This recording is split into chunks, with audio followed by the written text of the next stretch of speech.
Assalamualaikum warahmatullahi wabarakatuh. Jumpa kembali dengan saya Hendra di channel Teks Blogansa. Malam ini kita akan coba membahas mengenai insentif pemerintah ya.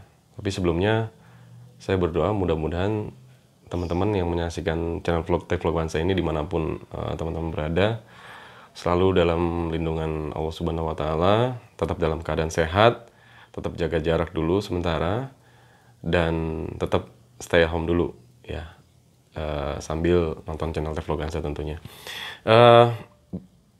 Kita banyak kemarin yang WA ke saya dan menanyakan tentang insentif pemerintah ya, khususnya yaitu PMK nomor 23 tahun 2020 tentang insentif. Di dalamnya ada insentif PPh pasal 21 ditanggung pemerintah, ada pasal 22 impor, ada pasal 25 dan PPN gitu ya.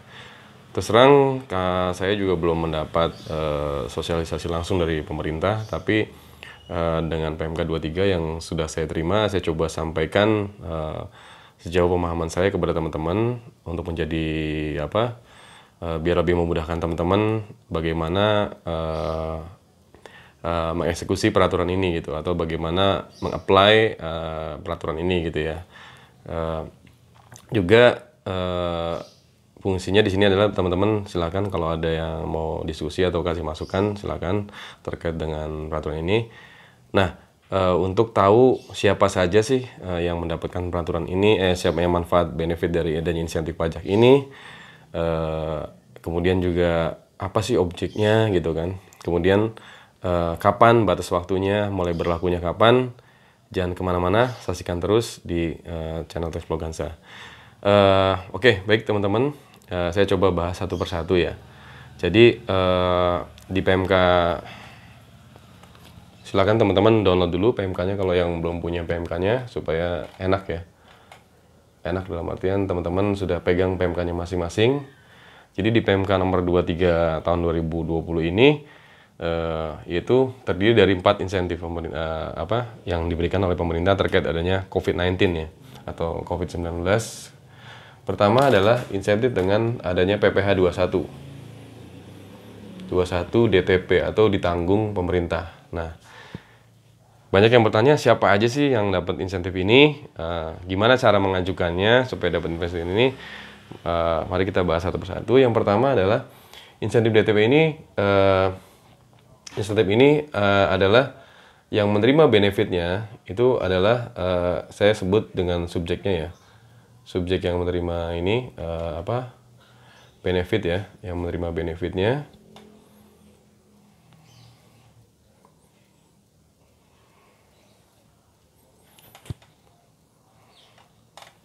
Kemudian objeknya apa aja sih? Objeknya. Terus insentifnya berupa apa sih? Kita harus tahu nih. Kita buat bagan ini supaya mudah. Insentifnya apa aja? Kapan mulai berlakunya ya? Jadi kita kategorikan seperti ini aja dulu ya gampangnya. Jadi setiap kita membaca peraturan terbaru, kita kembali ke tips yang saya dulu pernah sampaikan bahwa memudahkannya adalah ketika ada ini 5W1H ya. Apa sih insentif yang diberikan oleh ini? Siapa sih yang dapat insentif ini? Kemudian apa aja sih insentif yang diberikan? Kemudian kapan ya, when, kapan berlakunya, what, when, where, dan seterusnya lah gitu ya. 5W1H itu teman-teman, bagaimana cara mengajukannya, how, bagaimana gitu ya. Nah, kita coba bahas dulu yang pertama, yang itu yang paling banyak ditanyakan oleh, karena PPh 21 ini kan kita ketahui ya, mungkin di materi yang saya sebelumnya yaitu PPh 21. PPh 21 ini pajak yang dipotong oleh perusahaan terhadap karyawannya ya, gampangnya gitu. Nah, kemudian ketika ditanggung pemerintah, siapa yang dapat benefit? Otomatis yang dapat benefit adalah bukan perusahaannya, tapi adalah karyawannya. Kenapa diberikan benefit? Kenapa diberikan insentif? Karena kita ketahui saat ini ekonomi sedang dalam kondisi tertekan. Pemerintah ingin kalau saya lihat ya, ingin memberikan insentif kepada masyarakat, terutama para pekerja, para karyawan yang di sektor kelas menengah nih. Karena kenapa kelas menengah? Karena selain kelas yang bawah, kelas bawah itu saya sebut bahwa mereka yang di PTKP-nya masih penghasilannya masih dalam 1 tahun itu masih di bawah PTKP. Artinya yang ditanggung kalau kita baca di PPh 21 ini, di PPh DTP ini, yang akan mendapat langsung manfaat insentif ini adalah mereka yang bergaji di range-nya yaitu berapa sih Mas yang bergaji Bang? Yaitu 5 juta sampai dengan 16 juta nih yang akan mendapatkan range ini. Karena kalau 5 juta ini, 5 juta ke bawah, itu sudah ada PTKP. Tahu kan PTKP ya? Penghasilan tidak kena pajak. Artinya, kalau teman-teman yang gajinya 5 juta ke bawah, ketika 5 juta dikali 12, ini kan 60 juta ya. Nah, 60 juta ke bawah aja nih. Sedangkan PTKP sekarang kan kalau single itu 54 juta. Nah, kalau single ya. Nah, kalau double, kalau punya istri maksudnya. Kalau punya istri, atau punya anak mungkin bisa lebih dari ini, bisa 63 juta, bisa 72 juta. Artinya bisa jadi range ini, kelompok ini udah aman nih, nggak kena pajak, nggak dipotong PPh 21. 5 juta ke sini, kurang dari 5 juta ke bawah, sudah aman. Nah, yang di lapisan ini, nah range ini, yang kurang, yang ini sama dengan kurang atau sama dengan 16 juta, ini yang mendapat insentif nih, gitu. Selama ini kan dia udah kurangi PTKP, ya udah 0, PPh 21-nya sudah 0. Nah, kalau di range ini sampai sini, ini 16 juta ini didapat dari mana sih, Bang? 16 juta ini di PMK-nya berbunyi bahwa yang mendapat insentif itu selama penghasilan brutonya yang teratur ya, bruto dan teratur setiap bulan tidak lebih dari 200 juta. Artinya, kalau teman-teman gajinya sudah di atas 16 juta, misalkan 18 juta gitu, kali 12 ya. Ya kan, ini sudah 36, sini 8. Nah, ini udah 200, sudah nggak bisa nih. Berarti kalau hitungan saya sih 16 juta. Jadi gampangnya 16 juta ke bawah masih dapat, 16 juta ke atas nggak dapat. Jadi per bulan ya, ini penambah per bulan. Kalau disetahunkan di peraturannya itu tidak melebihi yang ketika disetahunkan tidak lebih dari 200 juta gitu. Oke, itu yang pertama dulu nih, harus dipahami bahwa insentif ini berlaku kepada subjeknya adalah orang pribadi, karyawan. Ya, kalau orang pribadi yang non karyawan, yang jualan atau wirausaha dapat nggak? Ya jelas nggak dapat gitu ya. Ini untuk yang karyawan yang bekerja di suatu perusahaan, suatu pabrik atau suatu apapun gitu ya.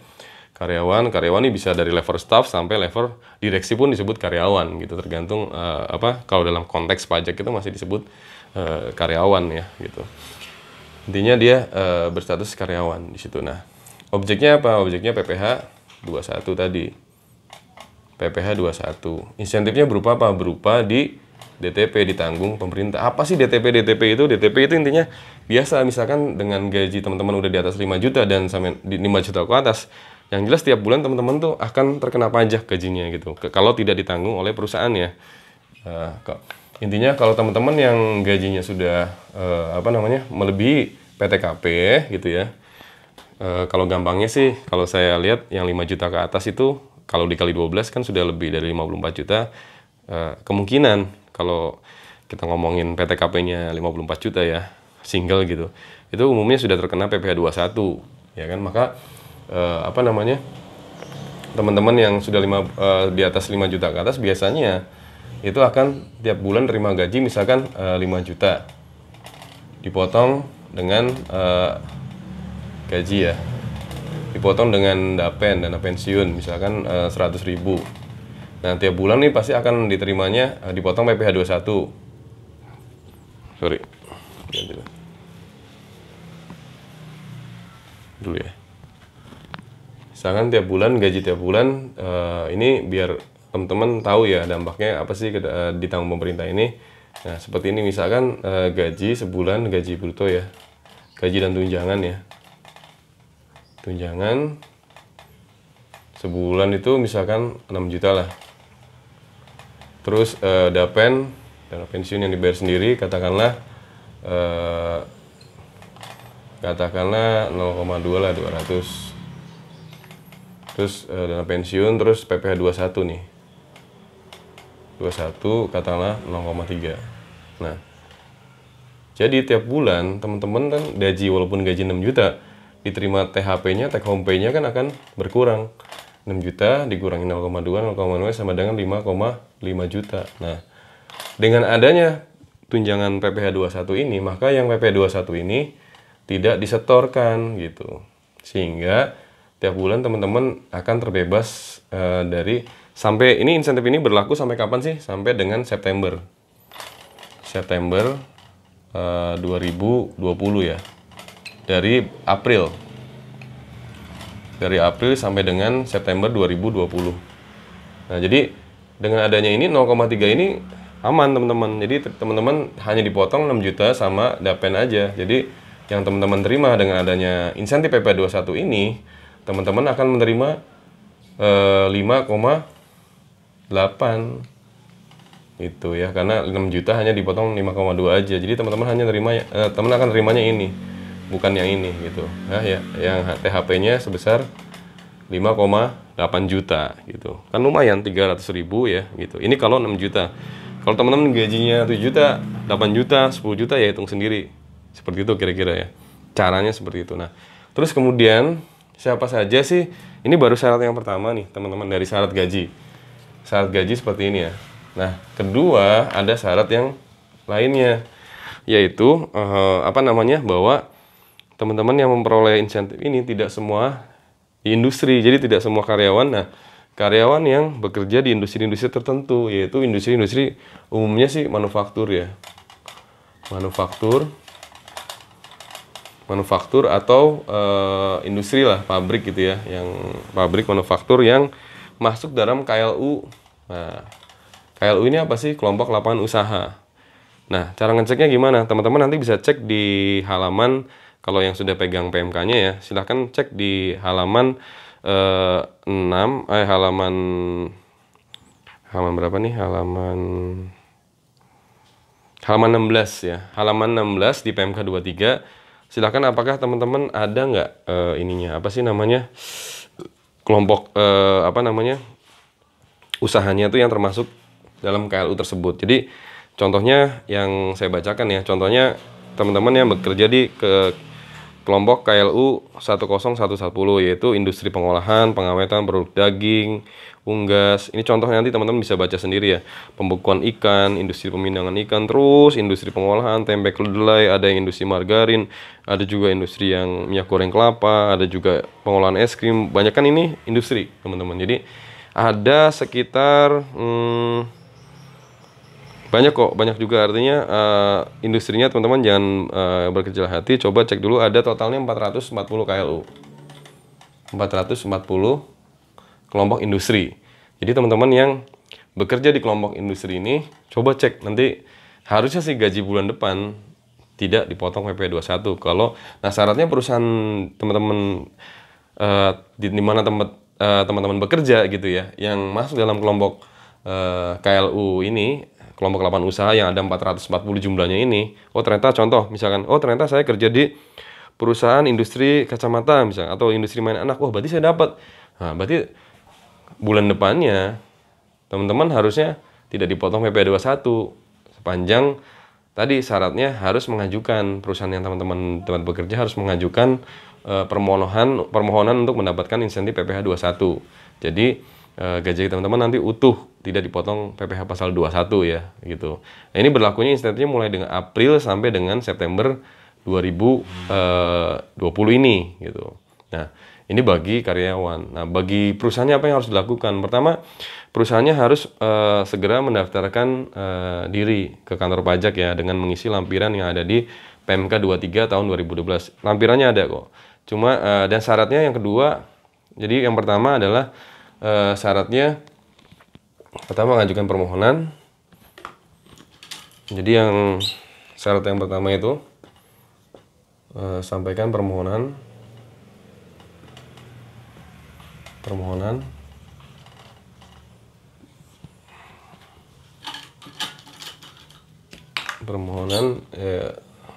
satu, permohonan apa nih yang dilampirkan SPT tahun 2018. Kedua, SPT badannya ya bagi perusahaan. Ini bukan bagi karyawan, udah teman-teman sih pokoknya terima yang sebagai karyawan udah nggak. Misalnya teman-teman fungsinya hanya mengecek aja nih kalau teman-teman yang karyawan yang bekerja di kelompok 8 usaha ini tadi contohnya udah tinggal kontrol aja. Bulan depan dipotong nggak gaji saya? Kalau masih dipotong berarti harus cek tuh ke bagian HRD-nya.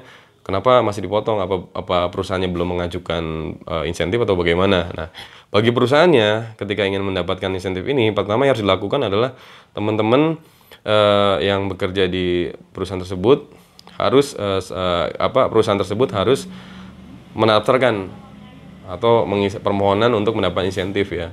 Caranya yaitu dengan melampirkan SPT Badan tahun 2018 gitu. Yang menyatakan KLU-nya sudah masuk dengan KLU ini gitu. Artinya masuk dalam kelompok ini gitu. Jadi kalau teman-teman, wah kalau di luar kelompok ini bisa nggak bang? Ya nggak bisa gitu. Jadi harus cek di 440 KLU ini apakah terdapat kelompok usaha teman-teman gitu. Dicek dulu ya. Kalau perusahaannya masuk dalam kelompok ini berarti karyawannya berhak mendapatkan ini gitu. Jadi syaratnya tuh 2 gitu. Jadi karyawannya tadi syaratnya tadi yang tadi range gajinya seperti itu. Kemudian syarat dari perusahaannya pertama harus mengajukan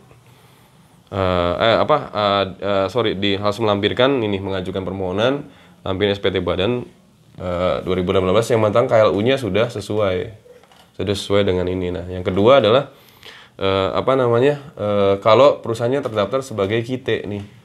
Kalau sudah punya fasilitas KITE yaitu apa sih KITE gitu? KITE itu kemudahan impor tujuan ekspor. Jadi KITE itu status yang diberikan oleh Direktorat Jenderal Bea Cukai untuk kepada para importir yang mengimpor bahan baku yang tujuannya untuk ekspor. Nah itu. Nah jadi kalau teman-teman perusahaannya sudah punya KITE, jadi sudah boleh mah. Jadi ini tuh atau gitu. SPT ini boleh dan KITE. Jadi di pasal 21 di pasal 2 saya bacakan syaratnya yaitu pertama memiliki kode 8 usaha yang masuk atau telah ditetapkan sebagai perusahaan KITE gitu. Ya, dan atau sudah jadi kalimatnya kalau misalkan KLU-nya itu dan sudah masuk ke dalam KITE. Jadi kalau bukan tidak termasuk dalam KLU ini kepanjang punya KITE bisa gitu. Karena kalimatnya dan atau telah ditetapkan sebagai perusahaan KITE ya. KITE ya. KITE gitu ya. Kemudian untuk yang syarat berikutnya tadi ya yang terkait dengan karyawannya tadi batasannya mungkin tidak lebih dari 200 juta dalam setahun dan ya pastinya sudah harus punya NPWP ya. Nggak boleh kalau belum punya NPWP. Itu diajukan nanti di kantor pajak masing-masing terdaftar. Ada pertanyaan bahwa kalau perusahaan cabang gimana? Apa harus terdaftar di semuanya? Nah, di peraturan ini tidak diatur secara rinci bagi perusahaan yang berstatus cabang. Yang jelas kalau menurut hemat saya diajukan semua aja gitu. Jadi kalau meskipun cabang, kalau emang cabangnya itu biasa melakukan pemotongan PPh pasal 21, segera daftarkan juga gitu. Jadi tidak hanya pusatnya aja, cabangnya juga gitu. Sampai nanti menunggu instruksi peraturan yang lebih lanjut di bawahnya. Karena kebetulan peraturan di bawahnya belum terbit nih, cuklak di bawahnya. Jadi baru peraturan Menteri Keuangannya. Jadi sementara belum terbit, tapi sini sudah mulai berlaku 1 April kemarin teman-teman yang bekerja di perusahaan yang sektor ini sudah boleh mengajukan gitu ya.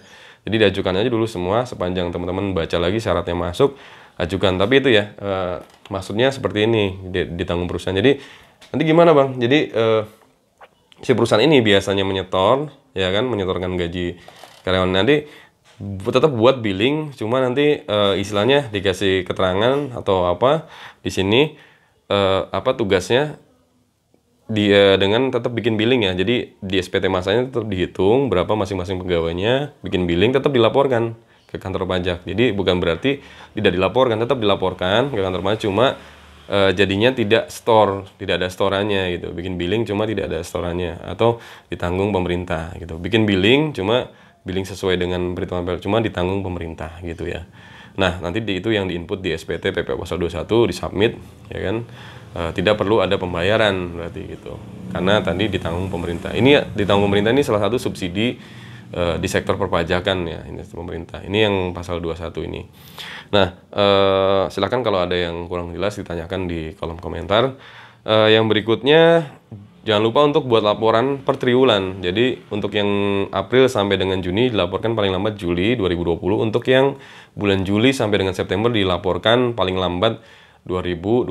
Laporannya gimana Bang? Ada contohnya di PMK 23 ini. Silahkan dicek contohnya.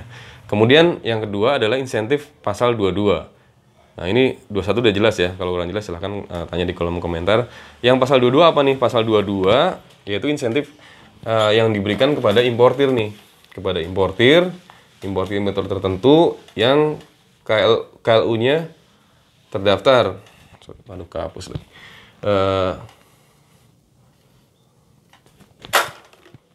Yang terdaftar dalam peraturan Menteri Keuangan ini. Habis juga.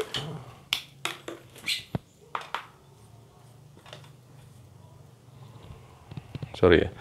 Jadi yang terdaftar di peraturan Menteri Keuangan ini yaitu para dan selain importir yang terdaftar tadi sama dia harus boleh juga yang punya KITE gitu. KITE itu yang diterbitkan BC ya. Jadi subjeknya kalau untuk yang pasal 22 ini subjeknya adalah importir.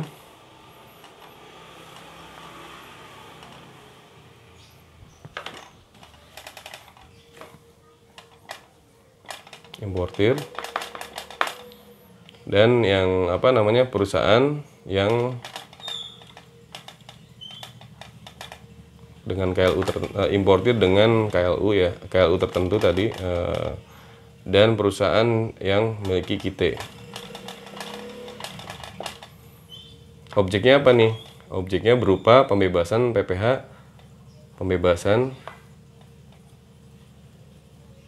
objeknya PPh pasal 22. Terus bentuk insentifnya apa nih? Insentifnya berupa pembebasan. Bentuk insentif berupa pembebasan. Kedua, kapan mulai berlakunya? Sama, April sampai dengan September 2020 ya.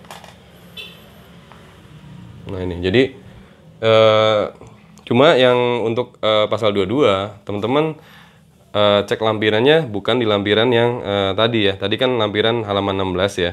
Nah, kalau untuk pasal 22, teman-teman lampirannya di lampiran F. F itu halaman 36. Jadi cek di PMK 3 halaman 36. Jadi untuk teman-teman yang perusahaannya mengimpor perusahaannya memiliki kode 8U sama sesuai dengan lampiran F, silakan dilihat lampiran F tadi apakah termasuk perusahaan yang teman-teman termasuk KLU itu, silakan dicek di itu. Kalau memang KLU-nya sesuai, teman-teman berarti boleh mendapatkan fasilitas PPh pasal 2 impor berupa pembebasan. Nah, pembebasan pasal 22 impor ini lagi-lagi ya untuk pemerintah untuk memberi insentif berupa ya cash flow. Jadi cash flow-nya kan teman-teman tidak perlu lagi membayar PC22 impor ya perusahaan ini. Kemudian bagi yang kita juga syaratnya yaitu untuk mendapatkan yang PPh pasal 22 impor ini selain tadi KLU-nya teman-teman terdaftar atau yang memiliki kita, kemudian juga kalau pasal 22 impor ini harus diajukan SKB. Jadi teman-teman harus mengajukan SKB kepada KPP di mana perusahaan teman-teman terdaftar gitu ya. Nanti SKB itu akan dijawab oleh kepala KPP setempat itu dalam waktu 3 hari.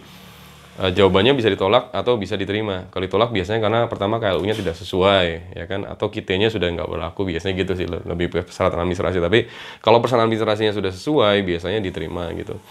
Nah, kemudian jangka waktu berlakunya ini sampai dengan SKB. Nanti ketika terbit SKB-nya itu berlaku sampai dengan SKB itu surat keterangan bebas ya, surat keterangan bebas pasal 22 impor itu yang nanti teman-teman digunakan untuk ya ketika teman-teman mengimpor itu berlaku sampai dengan September 2020.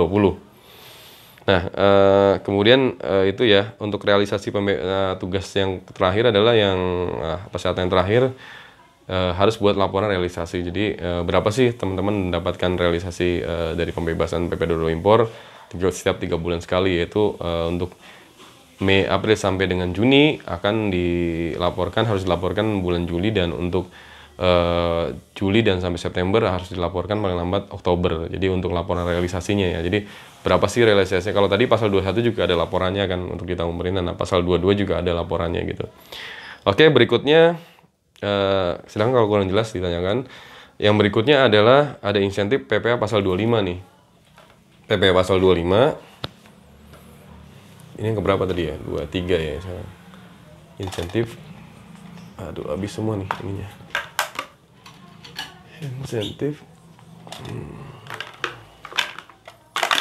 Insentif.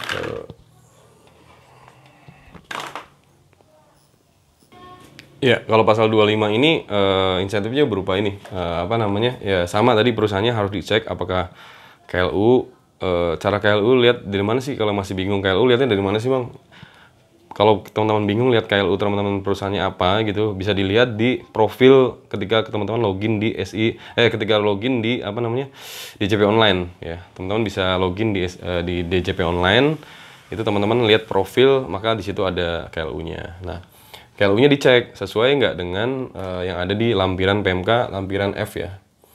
Sama kayak tadi. Jadi lampiran yang 21 itu lampiran apa A, ini lampiran lampiran F juga. Terus kalau enggak atau dia punya KITE gitu, KITE itu boleh juga. Yang boleh objeknya ini berupa pengurangan pasal 25 ya. Insentifnya berupa sih pengurangan pasal 25 sebesar 30%. Nah, jadi misalkan Januari sampai April ini sudah ditetapkan apa namanya PPh pasal 25-nya misalkan 100 juta gitu. Nah, maka ketika mengajukan pemohonan insentif pasal 25 bisa dikurangkan 30%. Jadi hanya bayar 70 juta gitu karena dikurangi 30%. Ini berlakunya sampai kapan? Kalau yang pasal 25 tetap sama berlakunya mulai dari April sampai dengan September 2020 gitu. Ada persyaratan-persyaratannya nggak, Bang? Jadi yang syaratnya sama seperti itu ya, apa namanya yang tadi mengajukan permohonan tertulis kepada KPP. Nanti KPP akan membalas paling lama 5 hari kalau yang sama kayak pasal 21 akan membalas apakah perusahaan teman-teman apa namanya berhak nggak mendapatkan insentif ini gitu. Oke, itu yang tentang PPh pasal 25 ya. Sama jangan lupa buat laporan realisasinya juga ada di PMK-nya, silahkan baca. Nah, untuk yang pasal berikutnya yaitu insentif PPN. Dalam insentif PPN. Insentif nomor 4 ya. Nomor 4 berupa insentif berupa PPN.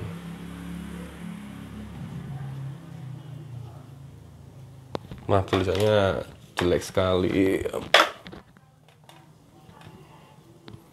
PPN, nah PPN ini sama perusahaannya terdaftar di KLU KITE juga, yang terdaftar juga di lampiran F. Objeknya adalah PPN. Objek pajaknya adalah PPN. Nah, tapi insentifnya apa nih? Nah, insentifnya apa? Insentifnya berupa nilai restitusinya. Nilai restitusinya bisa sampai dengan 5 miliar. Nah, sampai dengan 5 miliar. Jadi untuk 5 miliar ini teman-teman apa namanya dipercepat gitu ya. Jadi untuk pengembalian pendahuluan atau untuk teman-teman yang punya KLU sama atau punya KITE untuk jenis insentif PPN ini sekarang kalau yang teman-teman sudah tahu yang PMK 39 tentang restitusi percepat itu kan batasannya hanya 1 miliar ya. Tanpa ada pemeriksaan terlebih dahulu gitu. Karena umumnya restitusi itu kalau pasal 17B itu dia harus diperiksa terlebih dahulu setahun biasanya ya. Itu baru bisa restitusi. Tapi kalau ini dengan adanya PMK 39 ya, yang PMK 39 itu restitusi sepanjang nilainya masih di bawah 1M atau dengan kriteria tertentu, wajib pajak tertentu itu bisa hanya sebulan. Nah, ini tambah lagi dengan adanya PMK 23 ini nilai restitusinya bisa ditambah sepanjang nilai restitusinya bisa ditambah sampai dengan 5M dalam jangka waktu 1 bulan. Kalau teman-teman masuk dalam perusahaan yang terdaftar di lampiran PMK tersebut. Jadi artinya ketika mengajukan nilai restitusi sampai dengan 5 miliar tanpa ada pemeriksaan terlebih dahulu, 1 bulan kemudian bisa terbit atau cair gitu. Ya. Kemudian yang ini nilai restitusinya lebih besar juga. Jadi saat 5M bisa gitu. Kalau sebelumnya di PMK 39, kalau di atas 1 miliar harus lewat prosedur yang 1 tahun lamanya baru bisa dicairkan gitu. Maksudnya maksimal 5 tahun baru bisa dicairkan gitu. Kalau ini maksimal 1 bulan, ataupun kalau ada perpanjangan biasanya kalau dengan adanya Perpu yang baru 01, nanti akan saya bahas di video berikutnya, biasanya paling lambat ini 1 bulan berikutnya gitu ya.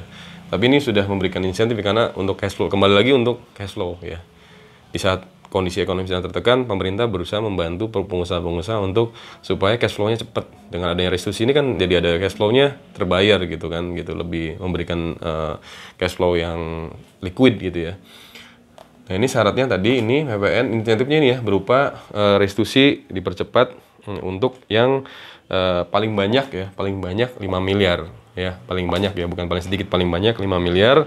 Jadi langsung otomatis ketika perusahaannya ini, nah maka perusahaan tersebut dianggap PKP berisiko rendah gitu, pasal 9C Undang-Undang PPN ya. Biasanya untuk mendapatkan kriteria sebagai PKP berisiko rendah atau pasal 9C 4C PPN itu ada kriteria-kriteria teman-teman. Nggak semudah itulah kriterianya. Tapi dengan adanya PMK 23 ini, teman-teman tidak perlu mengajukan sebagai PKP berisiko rendah. Cukup KLU-nya masuk atau punya kita ya kan, dan mengajukan restitusi di bulan ini April sampai dengan September 2020, entah itu SPT yang normal atau pembetulan, sepanjang diajukannya periode April sampai dengan September, maka teman-teman berhak untuk mendapatkan atau dianggap sebagai PKP berisiko rendah dengan restitusi dipercepat maksimal senilai 5 miliar gitu ya. Nggak boleh lebih dari 5 miliar. Kalau lebih dari 5 miliar gimana ya? Akan masuk ke mekanisme yang normal, yaitu yang paling maksimal 1 tahun cairnya gitu ya. Nah, ini maksimal 1 bulan normalnya gitu ya. Oke, itu aja mungkin yang insentif di PMK 23 ini yang dapat saya sampaikan. Ada 4 insentif ya teman-teman. Jadi bukan hanya pasal 21 aja, tapi ada pasal 22, pasal 25 dan PPN. Jadi silakan saya membantu pemerintah untuk coba mensosialisasikan kepada teman-teman semua yang masih bingung atau masih awam, apa sih maksudnya ini ada insentif-insentif buat apa saja sih. Silakan disimak kembali video dari awal. Jika ada yang kurang jelas silakan ditanyakan dan kita diskusikan. Oke, mudah-mudahan tetap selalu sehat, jaga kesehatan. Sampai berjumpa kembali di video-video berikutnya. Selamat malam. Assalamualaikum warahmatullahi wabarakatuh.